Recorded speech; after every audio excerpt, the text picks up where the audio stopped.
Armored bridge layers found their way to the South American continent in the 1960s, with the Argentinians acquiring two bridge layers in the form of the AMX-13 PDP bridge layer. While the Argentinians were the first to introduce the concept to the continent, the Brazilians would be the first to develop and build one of their own. The M3 Stuart-based XPL-10 would become the first and so far the only bridge-laying vehicle to be developed, built, and accepted for service on the South American continent. Armored bridge layers are among the many engineering tools which armies have at their disposal to deal with gap-type obstacles.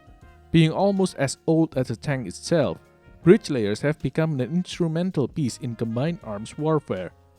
These vehicles allow for greater flexibility and speed in combat operations, allowing units to bypass anti-tank ditches, heavily defended choke points such as bridges or spanning gaps on damaged infrastructure. Sometimes, there aren't even bridges strong enough to withstand the crossing of heavy vehicles such as tanks in the area. Just another reason why it's good to always carry your own. Whatever the case may be, the ability to quickly lay a bridge allows an army to operate with greater flexibility and creativity on the battlefield. The concept of a Brazilian bridge layer started fairly early on within the Brazilian Stuart modernization program during the early 1970s. The Brazilian army attempted to gain experience in armored vehicle building and ended up developing the X1 light tank, a rebuilt M3 Stuart with a new suspension, engine, turret, and most notably, a 90mm low-pressure cannon. The Stuart was picked for this purpose as Brazil has hundreds of these in stocks, and due to their obsolescence, the risk of losing a few in the process of trial and error was deemed acceptable. Logically, the army also tried its hands at designing engineering vehicles and other vehicles based on the Stuart platform. These vehicles would all follow the drivetrain upgrades introduced by the X1, but be adjusted for their planned roles. The XPL-10 bridge layer was likely conceived between September 1973 and September 1974 to use the X1 tanks more flexibly and to allow the tanks to operate in more difficult terrain. As a result, the Army tasked the IME Institute of Military Engineering with carrying out a number of initial studies on such vehicles. The IME concluded that such a vehicle could be built on the hull of an M3 Stuart and proposed an electric bridge laying system, for which Bernardini would be contracted to manufacture. At the same time as, or a few years after the initial design of IME's bridge layer, however, the IPD Research and Development Institute authorized the CPDB, Center for the Research and Development of Tanks, to design a bridge laying vehicle on the Stuart as well. The CPDB engineers opted for a hydraulic bridge laying system instead and would contract Bichelli to manufacture theirs. What is interesting is that the IME had no idea that a parallel development was going on. It seems that the DPET, Army Research and Technical Educational Board, which was supposed to coordinate the efforts of the IME and the IPT, decided to create a competition between the two institutes. At some point, the CPDB engineers either figured out or already knew from the start what was going on and got their hands on the IME design. The CPDB engineers went on to write up a report that put their hydraulic design next to the electric design of the IME and essentially compared the designs. The report pointed out that the electric design from the IME was incapable of fully automatic bridge laying, as the crew had to get out of the tank to manually couple or decouple the cables from the bridge, but also that the design had an excessive height and the telescopic bridge laying system was not functional, as it could not get low enough to lay the bridge over shallow riverbeds. The report was passed on to the DPET, which decided to go for the hydraulic design of the CPDB in order to concentrate all the efforts into a single project. The project of the CPDB was managed by Captain Guy Ubijara Mijer, who is credited with the design of the bridge itself, but was supported by a Soviet major Nikolai Lebedev, who did all the structural calculations for the bridge. The Soviet major seems to be untraceable, but brings a surprising twist in the development story considering the strong anti-communist stance of Brazil at the time. Although the CPDB had initially opted for Bichelli to construct the SLP-10, Bernardini would be the company to carry out the project instead, as Bichelli had stepped away from large defense projects.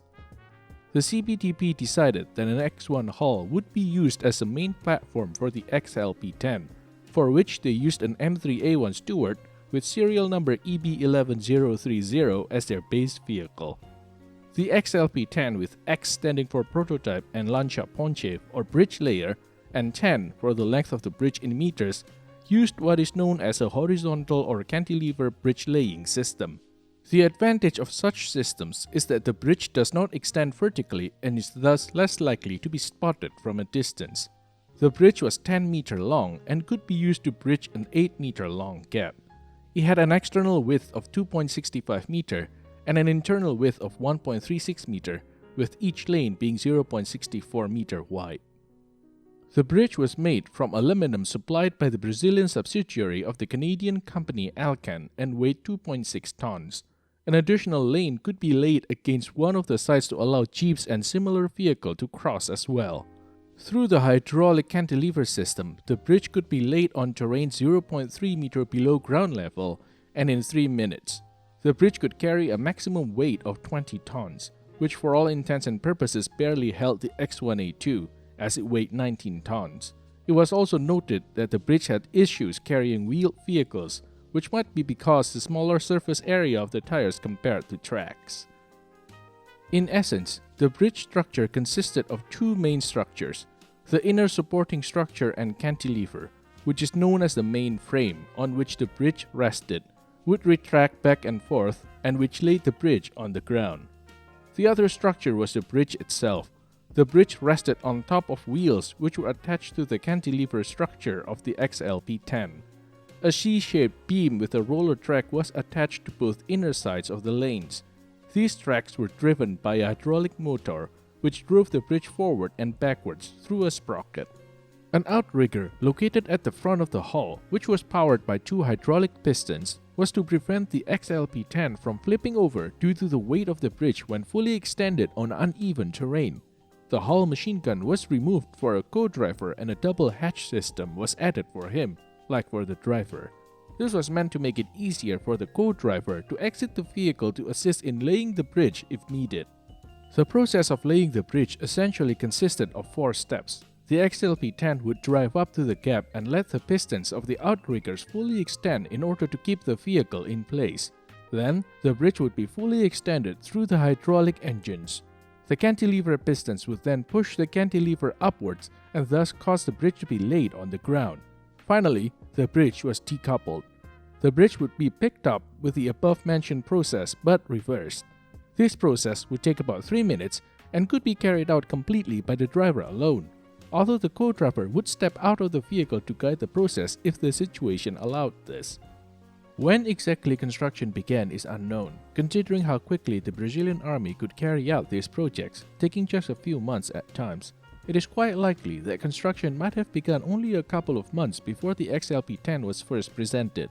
A picture from July 20th, 1976 shows the construction of the bridge itself in advanced stages. The XPL-10 was presented on the September 7th, 1976 Independence Day Parade alongside the X1A1 and the XLF-40. Interestingly, of these 3 vehicles, only the XPL-10 would be produced in a very modest run of 5 vehicles, including the prototype. The prototype went to the AMAN, and one of the 4 production vehicles went to the Escola de Material Bélico, School of War Material, both meant to essentially teach the Brazilian soldiers about bridge layers and how to operate and/or use them. The 12th BECMB Combat Engineering Battalion, located in Alegrete in the state of Rio de Janeiro, received 2 XPL-10s on October 30th, 1981. The 6th BECMB, located in São Gabriel in the state of Rio de Janeiro, received a single XPL-10 at an unknown date, but before 1983 and likely around late 1981 to early 1982 as well. The entire X1 family, including XPL-10, would be gradually replaced by the M41C in 1988 and would be decommissioned in July 1994. It is suggested that some X1s were used as training vehicles as they were cheaper than the M41C. Only 2 XPL-10s remain, with one residing at the Panambi Military Museum and the other having been restored to driving condition in Alegrete, both located in the state of Rio Grande do Sul. Logically, the Brazilian army did realize that the XLP-10 with its 20-ton weight capacity was fairly limited. Their Sherman tanks could not cross the bridge, nor could the more important M41 Walker Bulldogs. As such, the Brazilian army also designed the XLP-20 Bridgelayer in 1977. The XLP-20 was essentially the Sherman version of the XLP-10, but with a Soviet-style folding system. This meant that on either end of the bridge, the XLP-20 had 3-meter-long folding ends, which would be folded open through a hydraulic system before laying the bridge, like with the XLP-10. The bridge was to be 20 meters long, with an external width of 3.75 meters and an internal width of 0.75 meters. It was to be laid and retracted in 5 minutes and could carry vehicles of about 30 tons. In the end, the XLP-20 never left the drawing board. It might have boiled down to simply being more worthwhile to invest in the M3 and the M41 modernizations instead, because of the limited numbers of Shermans available. A number of attempts to modernize the M4 and other engineering concepts were made in the 1980s, but all of these ultimately failed. The concept of a bridge layer would not die out, however, with the limited XLP-10 production run and the failed XLP-20 program, as the Brazilian army also planned to have a bridge-laying variant of the Tamoio tank family. Sadly, as the Tamoio program would not enter service due to a multitude of reasons, no sketches of the Tamoio bridge layer, if any were made in the first place, seem to have survived. After the Tamoio project failed and the XLP-10 was phased out, it would take Brazil until 2006 to acquire new bridge layers under a large-scale Leopard 1A5 acquisition program. The deal for 220 Leopard 1A5 and 20 engineering vehicles included 4 Beaver bridge layers. These were divided in pairs to 2 armored combat engineering battalions, with 2 located in Alegrete in Rio Grande do Sul and the other 2 in Porto Unho in Santa Catarina. The bridge can hold vehicles up to 60 tons, being able to carry every vehicle currently in service with the Brazilian army. The bridge is 22 meters long, being able to cover gaps up to 20 meters and is 4 meters wide. The Beaver can lay and pick up a bridge in about 3 minutes. As the Brazilian army has yet to select a new tank and the Leopard 1A5 will likely have to serve until 2040, the Beaver still has a long life ahead of it with the Brazilian army. With that, bridge layers have solidified their worth as an essential part of the Brazilian army. This concludes our video on the Brazilian bridge layers. What do you think of converting ancient kit into engineering vehicles? Should they have just bought the existing equipment instead?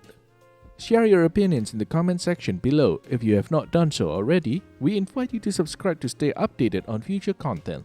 Like the Brazilians, we too need some cash to make something on the vehicles from long ago.